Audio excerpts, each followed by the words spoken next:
Deci, hai să zic tot ce s-a adăugat în update-ul de Bite by Night. Deci, primul update este iconița asta de sus, uh, în care poți dai join random server și poți dai server name, voice chat și random.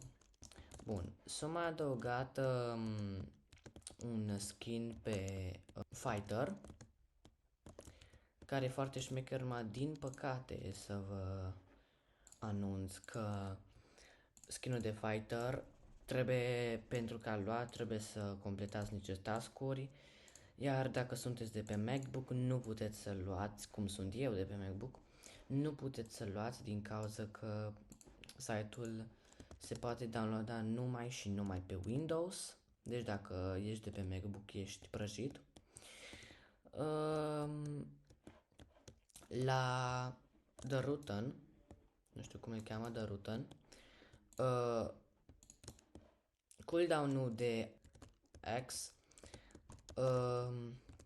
o scăzut, deci ca să-i se încarce X-ul are un cooldown mult mai puțin, deci pay attention.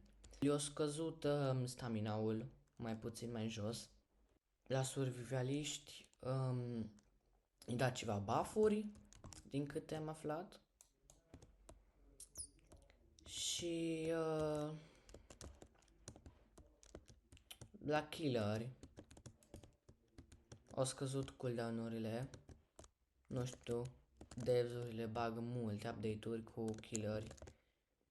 Și la killer de buff. I almost got hit by a bazooka. Ok. Și cam atâta. Nu mare lucru. Cam ceva de genul. Cum o să vină? Da, așa da. Și să mai adăugat ceva lucruri șmechere pe la killer și survivaliști. Nothing too much. Și cam atâta. Sper că v-a fost ajutor de videoclipul ăsta și ne revedem la unul nou data viitoare. La revedere!